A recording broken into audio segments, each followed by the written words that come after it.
नमस्कार दोस्तों, स्वागत है अपने YouTube channel top trending GK में। दोस्तों, जैसा कि आपको मालूम है, एसएससी फेज़ 9 का एग्ज़ाम है। ये आपके फरवरी और मार्च 2022 में कंडक्ट हुए हैं। इसमें भी अलग अलग सब्जेक्ट जैसे कि हायर सेकेंडरी लेवल का अलग था, ग्रेजुएट लेवल का, और यहाँ पर जो 10th लेवल बेस पे अलग अलग शिफ्ट में एग्ज़ाम कंडक्ट हुए थे, जिसमें ग्रेजुएट लेवल के टोटल 5 शिफ्ट में जो एग्ज़ाम हुए हैं, जीके के इन 5 शिफ्ट में जो 125 क्वेश्चन पूछे गए हैं, उसका अलग से यहाँ पर प्रत्येक शिफ्ट वाइज वीडियो डाला हुआ, वो प्ले लिस्ट में जाकर आप देख सकते हो। काफ़ी इंपॉर्टेंट जीके के सवाल एक्स्ट्रा फैक्ट सहित कवर किए गए हैं, जो आने वाले स्पेशल आपके 10+2 आपके सीएचएसएल एग्जाम अभी आ रहा है 24 मई 2022 से स्टार्ट हो रहे हैं इनके लिए। साथ ही साथ एनटीपीसी में भी, क्योंकि टीसीएस कंपनी के द्वारा ये एग्जाम कंडक्ट हुआ है, तो इनके लिए काफ़ी इंपॉर्टेंट आपको करंट अफेयर्स में भी मदद मिलने वाली है। तो वीडियो के अंत तक ज़रूर बने रहेगा, वेरी इंपॉर्टेंट क्वेश्चन यहाँ पर कवर होने वाले हैं। तो इस वीडियो में 8 फरवरी 2022 को जो फेज़ 9 का हायर सेकेंडरी लेवल का एग्जाम हुआ था, इस शिफ्ट में जो एक ही शिफ्ट में हुआ था एक दिन में, यहाँ पर जो फेज़ 9 के एग्ज़ाम लगभग 7 शिफ्ट में हुए हैं। जो किस एग्ज़ाम की बात कर रहा हूँ, हायर सेकेंडरी लेवल की। बाकी 5 शिफ्ट में हुए थे ग्रेजुएट के, और मैट्रिक वाले वो बाद में देखेंगे जो 10th लेवल के हैं। तो ये धीरे धीरे सीरीज़ कंटिन्यू करेंगे। तो जो भी कैंडिडेट हैं अभी तक चैनल से नहीं जुड़े हैं, तो चैनल को सब्सक्राइब करके बेल आइकन ज़रूर हिट कर देना। तो ये 25 जीके के सवाल एक्स्ट्रा फैक्ट सहित कवर करने वाले, वेरी इंपॉर्टेंट हैं। ये सभी सवाल देखें उससे पहले जो भी कैंडिडेट अभी तक मॉक टेस्ट अटेम्प्ट नहीं कर रहे, चाहे आप एससी की तैयारी करते हो, रेलवे की तैयारी करते हो, मॉक टेस्ट से बहुत ज़्यादा फायदा होता है। स्मार्ट तरीके से आपका यहाँ पर टाइम मैनेजमेंट बेहतर हो पाता है। साथ ही साथ कौन सा सेक्शन वीक है उसको समय रहते आप बूस्ट कर सकते हो, और कैंडिडेट जो अन्य प्रतियोगी कैंडिडेट हैं उनसे आपकी तुलना कर सकते हो, उनसे आप किस प्रकार बेहतर कर पाएंगे वो आप समझ सकते हो, क्योंकि सारा एनालिसिस वहाँ पर देखने को मिलता है। टेक्स्ट बुक पर अभी ऑफर चल रहा है, ये 27 से 30 अप्रैल इन 3 दिवस के भीतर है। 50% एक्स्ट्रा वैलिडिटी मिल रही है। जैसे जो टेक्स्ट बुक पास है 1 ईयर वैलिडिटी रहती है, इसमें 50% एक्स्ट्रा यानी 6 मंथ और वैलिडिटी फ्री मिल जाएगी। यदि आप टीटीजी के कूपन कोड यूज़ करेंगे तो यहाँ पर मैक्सिमम 10% का और डिस्काउंट मिलने वाला है। बाकी अमेजन पे से पे करने पर 10% और एक्स्ट्रा कैशबैक मिलने वाला है। तो इस अपॉर्चुनिटी को ज़रूर ग्रैब कीजिएगा, इन 3 दिवस के भीतर है। डिस्क्रिप्शन बॉक्स में लिंक है, टेक्स्ट बुक ऐप और वेबसाइट दोनों पर ये डील अवेलेबल है, जिसमें सारे एग्जाम्स के मॉक टेस्ट आपको एक ही पास के अंतर्गत मिलने वाले हैं। तो चलिए यहाँ पर बिना किसी देरी के हुए कंटिन्यू करते हैं। देखिएगा पहला सवाल इस शिफ्ट का, म्यांमार का सबसे ऊंचा पर्वत निम्नलिखित में से कौन सा है। म्यांमार का सबसे ऊंचा पर्वत की बात करें तो यहाँ पर आप देखेंगे विकल्प 1 जो खाक्काबोर राजी माउंटेन है, इसकी जो हाइट है 5881 मीटर है। ये सबसे म्यांमार का ऊंचा शिखर पॉइंट आप कह सकते हो, नाम है खाक्काबोर राजी। तो जो भारत के जितने भी पड़ोसी देश हैं उनकी हाईएस्ट पीक आपको पता होना चाहिए। जैसे यहाँ पर म्यांमार का पूछ लिया। बांग्लादेश की बात करो तो साक्का हापहोंग जो माउंटेन पीक है वो सबसे ऊंचाई पर है बांग्लादेश की, 1063 मीटर की इसकी हाइट है। और सेकेंड यहाँ पर है क्यू कारदोंग। पहले क्यू कारदोंग को फर्स्ट पर रखा जाता था कि बांग्लादेश का हाईएस्ट पॉइंट है। अभी जो डिजिटली मेजरमेंट हुआ है जिसमें ये साका हाफोंग है बांग्लादेश का सर्वोच्च शिखर। नेपाल है, चाइना है, ये दोनों माउंट एवरेस्ट हो जाएगा। 8848.86 मीटर है। काफ़ी बार विकल्प में रहता है। माउंट एवरेस्ट की हाइट है वो फीट में, तो ये फीट में 29,031.7 फीट है। पाकिस्तान का सर्वोच्च शिखर की बात करें, जो हाईएस्ट पीक है पाकिस्तान में, वो है दोस्तों नंगा पर्वत है, 8126 मीटर की हाइट है। वैसे कुछ कैंडिडेट कहेंगे केटू है, तो केटू यहाँ पर पी जो पाकिस्तान एडमिनिस्ट्रेटेड कश्मीर के अंतर्गत हैं, जो कि विवादित एरिया है, इसलिए यहाँ पर मैं कंसिडर नहीं कर रहा हूँ। और पाकिस्तान का सर्वोच्च शिखर है पूर्णतः पाकिस्तान नंगा पर्वत हो जाएगा। और एग्जाम में बहुत बार आ जाता है हिंदू कुश का सर्वोच्च, जो हिंदू कुश पर्वतमाला उसका सर्वोच्च शिखर कौन सा जो पाकिस्तान में पड़ता है, एनटीपीसी में पूछा हुआ सवाल है। तो आप कहेंगे त्रिच मीर है 7690 मीटर की हाइट का, जो हिंदू कुश पर्वतमाला का सर्वोच्च शिखर हो जाएगा। बात करूं भूटान का सर्वोच्च शिखर या फिर माउंटेन कौन सा है, तो ये गांगखेर पोएंसम है, जो कि भूटान का सर्वोच्च शिखर है। अब ये जो हाईएस्ट अनक्लाइम्ड माउंटेन है, जो कोई भी इसको शिखर पर नहीं पहुंचा है, कोई भी पर्वतारोही है इस माउंटेन को क्लाइंब नहीं किया है, चढ़ाई नहीं किया है, ये वर्ल्ड का कह सकते हो हाईएस्ट सबसे ऊंचा अनक्लाइम्ड माउंटेन है। क्योंकि जो भूटान सरकार का नियम है कि 6000 फीट से अधिक ऊंचाई पर इस पर्वतमाला पर आप नहीं जा सकते हो धार्मिक रीजन की वजह से। तो ये इसकी हाइट है 7570 मीटर है, जो कि सबसे ऊंचा है बिना चढ़ाई करने, जो जहाँ पर कोई भी पर्वतारोही नहीं पहुँचा। तो विश्व का हाईएस्ट अनक्लाइम्ड माउंटेन भी ये है, जो आप ज़रूर याद रखिएगा, और भूटान का सर्वोच्च शिखर है। है। भारत का है कंचनजंगा है जो कि 8,586 मीटर, ये सिक्किम में, वैसे इंडिया और नेपाल बॉर्डर पर है। पूर्णतः भारत का बहुत बार एग्जाम आ जाता है, पूर्णतः भारत का जो सर्वोच्च हाईएस्ट पीक है वो कौन सा है इंटायरली इन इंडिया, तो वो नंदा देवी है, 7,816 मीटर की हाइट पर है। और अफगानिस्तान का हाईएस्ट पीक कौन सा है, माउंट नौशक इसका नाम है, अफगानिस्तान का सर्वोच्च जो पीक पॉइंट है माउंटेन का।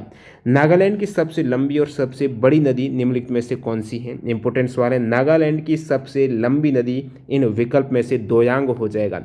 दोयांग रिवर है, लॉन्गेस्ट रिवर है नागालैंड की। जो 8 पूर्वोत्तर राज्य हैं इनमें सबसे लंबी नदी कौन सी है वो सभी राज्यों को आपको पता होना चाहिए। बाकी जो 3 विकल्प आप देखेंगे, देखू है, धनसिरी है, तिजू है, ये तीनों ही मेन रिवर है नागालैंड की। अन्य बात करूँ जो पूर्वोत्तर राज्य हैं भारत के, उनकी प्रमुख नदियाँ जो सबसे लंबी नदी है, जैसे असम और अरुणाचल प्रदेश दोनों में ही सबसे लंबी नदी है वो ब्रह्मपुत्र नदी है। मणिपुर की सबसे लॉन्गेस्ट लंबी नदी कौन सी है, तो इम्फाल रिवर है मणिपुर की सबसे लंबी नदी, ये आपको याद होना चाहिए। मेघालय की बात करूँ, लॉन्गेस्ट रिवर जो मेघालय की है वो है सिमसांग रिवर। कौन सी है, सिमसंग रिवर है, तो सिमांग रिवर है मेघालय की। और मिजोरम की सबसे लंबी नदी है तलवांग, तलवांग रिवर याद रखिएगा, मिजोरम की सबसे लंबी है। सिक्किम की जो लार्जेस्ट रिवर है वो है तिस्ता, तिस्ता है सिक्किम की। त्रिपुरा की है दोस्तों मनु नदी, तो रिवर मनु है त्रिपुरा की, तिस्ता है सिक्किम की, तलवांग है मिजोरम की। तो सभी पूर्वोत्तर राज्यों की सबसे लॉन्गेस्ट रिवर कौन सी है, एग्जाम पॉइंट ऑफ व्यू से काफ़ी इंपॉर्टेंट हो जाता है। जैसा कि ये वाला सवाल पूछ लिया टीसीएस ने कि नागालैंड की सबसे लंबी नदी, तो जितने भी पूर्वोत्तर राज्य हैं उनकी आपको पता होना चाहिए। नागालैंड की याद रखिएगा दोयांग रिवर। नेक्स्ट सवाल, निम्नलिखित में से कौन से परजीवी मनुष्यों में मलेरिया रोग उत्पन्न करते हैं, कौन से परजीवी हैं जो मलेरिया रोग हैं, वो प्लाज्मोडियम परजीवी के कारण होता है। मलेरिया से संबंधित अन्य इंपॉर्टेंट फैक्ट जहाँ से प्रीवियस एग्जाम में सवाल आ चुके हैं, ये करंट अफेयर्स का सवाल आया था 2019 में। कौन सा अफ्रीकी देश है मलेरिया दिवस के अवसर पर बच्चों को रोग के प्रभाव से जो मलेरिया वैक्सीन लॉन्च किया है मलेरिया को मुक्त करने के लिए, तो अफ्रीकी देश मालावी ने 2019 में मलेरिया वैक्सीन लॉन्च किया है। मलेरिया की वैक्सीन का नाम क्या है दोस्तों, RTS है या फिर मॉस्क्यू रिस्क आप बोलेंगे। और मलेरिया विश्व मलेरिया दिवस के अवसर पर ये वैक्सीन लॉन्च हुई है। तो विश्व मलेरिया दिवस मनाया जाता है 25 अप्रैल को, याद रखिएगा। एक एग्जाम में सवाल पूछा हुआ NTPC में, तो ये भी एक करंट अफेयर्स का सवाल था जिसमें 2 देश हैं वो मलेरिया मुक्त घोषित हुए हैं 22 मई 2019 को। कौन से 2 देश है, एक अफ्रीकी देश अल्जीरिया है, एक अमेरिकी देश अर्जेंटीना है। तो ये दोनों ही आधिकारिक तौर पर मलेरिया मुक्त घोषित हुए हैं। जब डिजीज फ्री की बात आई है तो आपको पता होना चाहिए भारत जो पोलियो मुक्त घोषित हुआ था वो 2014 में हुआ था, और चेचक मुक्त भारत घोषित हुआ था 1977 में। नेक्स्ट सवाल देखिएगा, निम्नलिखित में से कौन सी फसल लेटराइट मृदा में उगाई जाने के लिए उपयुक्त नहीं है, तो इनमें से आप देखेंगे जूट है वो लेटेराइट मृदा में उगाए जाने के लिए जो बेस्ट सबसे उपयुक्त मृदा में जूट के लिए लेटेराइट नहीं है। तो कौन सी मृदा है जूट के लिए, जो एलुवाइल जो जलोढ़ आप कहेंगे, जलोढ़ बलुई दोमट या फिर चिकनी दोमट मिट्टी है सबसे उपयुक्त है जूट उत्पादन। जूट को गोल्डन फाइबर बोला जाता है, NTPC में पूछा हुआ सवाल है। बाकी कॉफ़ी, मूंगफली, चाय के लिए लेटेराइट मृदा है वो उपयुक्त रहती हैं। अब जब इन सभी फसलों का नाम आया तो आपको पता होना चाहिए इसके उत्पादन में सबसे अधिक उत्पादक जो राज्य वो कौन सा है। जैसे कि बात करूं मैं जूट की, तो सबसे सर्वाधिक जूट का उत्पादन भारत के किस राज्य में होता है, तो वो होता है दोस्तों पश्चिम बंगाल में। चाय उत्पादन में प्रथम राज्य असम है। मूंगफली उत्पादन में गुजरात प्रथम है, उसके बाद राजस्थान। कॉफ़ी उत्पादन में कर्नाटक, सर्वाधिक कॉफ़ी जो देश का 71% उत्पादन कर्नाटक में होता है, सेकंड केरल में होता है लगभग 21% के आसपास। अगला सवाल है, एक जैसी जलवायु परिस्थितियों में एक साथ रहने वाले पादप और जंतु समुदाय क्या कहलाते हैं। एक जैसी जलवायु परिस्थिति हैं और एक साथ रहते हैं पादप और जंतु समुदाय, इसे आप बायोम या फिर जीवोम बोलेंगे। क्या बोलेंगे, जीवोम हो जाएगा। जैवमंडल क्या होता है, तो जैवमंडल पृथ्वी की चारों तरफ व्याप्त वायु, जल, स्थल, मृदा, जितने भी पृथ्वी की चारों तरफ परतें रहती हैं जहाँ पर पादप और जंतुओं का अस्तित्व है, जीवन संभव है, वो आपका पूरा जैवमंडल हो जाएगा, बायोस्फीयर। नेक्स्ट सवाल, निम्नलिखित में से कौन सी योजना सूक्ष्म वित्त संस्थान, गैर बैंकिंग वित्तीय संस्थान कंपनी, लघु वित्त बैंक, RBR जो वाणिज्यिक बैंक है, सहकारी बैंक है, एक तरीके से जो लघु है, सूक्ष्म उद्योग है, उनको बढ़ावा देने के लिए जो ऋण प्रदान किया जाता है उन हेतु योजना कौन सी है, तो प्रधानमंत्री मुद्रा योजना से संबंधित यहाँ पर फैक्ट दे रखे हैं। प्रधानमंत्री मुद्रा योजना करेक्ट आंसर हो जाएगा। जो ये योजना है इसमें 3 प्रकार के लोन है, एग्जाम में इन तीनों लोनों से अलग अलग सवाल आते हैं। कौन से, लिमिट क्या है किस लोन की, या फिर निम्नलिखित में से कौन सा लोन मुद्रा योजना में नहीं आता, तो 3 लोन है, शिशु, किशोर और तरुण। शिशु लोन रहता है, शिशु लोन के तहत 50,000 रुपये तक का कर्ज है वो शिशु लोन हो जाएगा।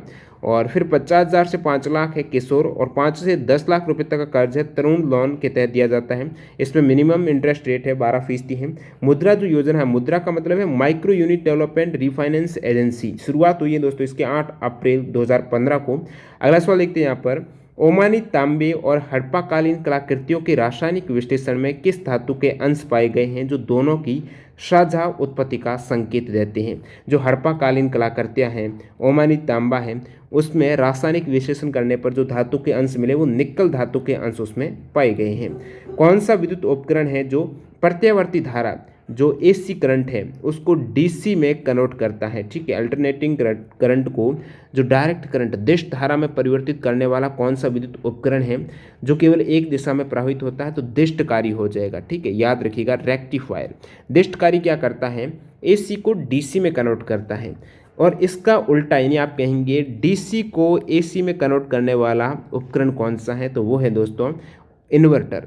इन्वर्टर क्या होता है, आपके घरों में काफ़ी लोग इन्वर्टर का यूज़ करते हैं जब लाइट नहीं होती है। तो एक बैटरी रहती है, बैटरी में जब पहले लाइट होती है उस समय ये चार्ज हो जाती है, तो जितने भी इलेक्ट्रिसिटी पावर स्टोर हो जाता है यहाँ पर, और उस वो किस फॉर्म में होता है, डीसी रहता है। अब जो भी बहुत सारे मैक्सिमम उपकरण मोटर वगैरह किससे चलती है, एसी से चलती है, तो डीसी को एसी में कन्वर्ट करने के लिए काम में आता है इन्वर्टर। तो उल्टा हो जाएगा, यहाँ पर जो एसी को डीसी में पूछा है तो रेक्टिफायर, और डीसी को एसी में कन्वर्ट करता है वो दोस्तों हो जाएगा इन्वर्टर। नेक्स्ट वाले यहाँ पर, जो स्टेट का हेड होता है प्रधान या फिर भारत का सर्वोच्च औपचारिक प्राधिकारी, ठीक है, highest formal authority of India कौन है, प्रेसिडेंट है, राष्ट्रपति है, भारत का सर्वोच्च औपचारिक प्राधिकारी है।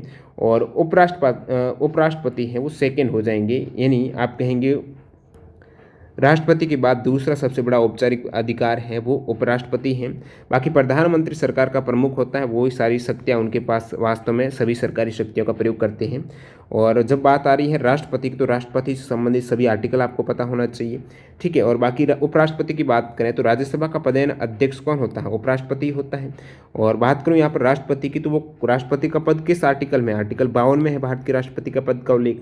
फिर आर्टिकल 53 में संघ की कार्यपालिका शक्ति, राष्ट्रपति का निर्वाचन आर्टिकल 54 में काफी बार एग्जाम आता है, राष्ट्रपति के निर्वाचन की रीति आर्टिकल 55 में है, राष्ट्रपति की पद अवधि आर्टिकल 56 में है, और पुनर्निर्वाचन के लिए पात्रता आर्टिकल 57 है, राष्ट्रपति निर्वाचित होने के लिए क्या योग्यता चाहिए आर्टिकल 58 में है, राष्ट्रपति पद के लिए शर्तें क्या हैं 59 में, राष्ट्रपति के द्वारा शपथ है वो आर्टिकल 60 के अंतर्गत, और राष्ट्रपति पर महाभियोग हटाने की जो प्रक्रिया है पद का दुरुपयोग करने पर आर्टिकल 61 में वर्णित है। मई 2021 तक के अनुसार 10 जिलों में जल भृतों को पुनर्जीवित करने और उनका पुनर्भरण करने तथा जलीय प्राकृतिक संसाधनों का संरक्षण के लिए किस राज्य में जलीय प्राकृतिक संसाधन हैं उनका संरक्षण के लिए जो भी तालाब वगैरह हैं किस राज्य में पर्वत धारा योजना लागू की गई है। पर्वत धारा योजना हिमाचल प्रदेश में लागू की गई है।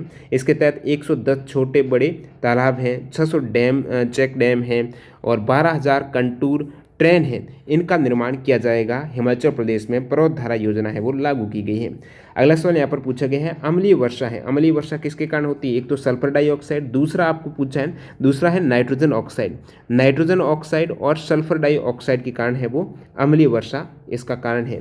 नेक्स्ट सवाल, कोई विधेयक है कोई भी बिल है संसद के दोनों सदनों में पारित होने के पश्चात स्वीकृति के लिए किसके समक्ष प्रस्तुत होता है। दोनों सदन राज्यसभा लोकसभा में जब पारित हो जाता है बिल और उसके बाद राष्ट्रपति उस पर हस्ताक्षर करेंगे तो वो क्या बन जाएगा, अधिनियम बन जाएगा, बिल एक्ट बन जाएगा, राष्ट्रपति हस्ताक्षर है।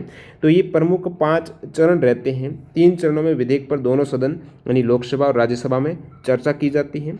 हर चरण में चर्चा के बाद विधेयक है वो स्टैंडिंग कमेटी के पास भेजा जाता है और 3 चरण की चर्चा के बाद चौथे चरण के अंतर्गत विधेयक को दोनों सदनों की साझा बैठक में भी पास किया जाता है। विधेयक के आखिरी चरण यानी 5वें चरण में राष्ट्रपति के पास भेजा जाएगा और फिर हस्ताक्षर के बाद मुहर लगने के बाद ये एक कानून या फिर अधिनियम एक्ट बन जाएगा। अब देखिए जब बात आई है साधारण विधेयक होता है, एक धन विधेयक होता है। धन विधेयक है जो लोकसभा के द्वारा पारित करने के बाद राज्यसभा को भेजा जाता है, उसकी प्राप्ति की तारीख की 14 दिन की अवधि के अंदर उसको लौटाना पड़ता है। यानी मनी बिल आप कहेंगे तो ये सिर्फ और सिर्फ लोकसभा में पारित हो जाता है, राज्यसभा में इनको फिर वापस लौटाना ही पड़ता है। पारित एक तरीके से पूर्णतः लोकसभा में मान लिया जाएगा। Money bill can be introduced only in Lok Sabha. और संविधान का आर्टिकल 110 है जिसमें धन विधि की परिभाषा दी गई है।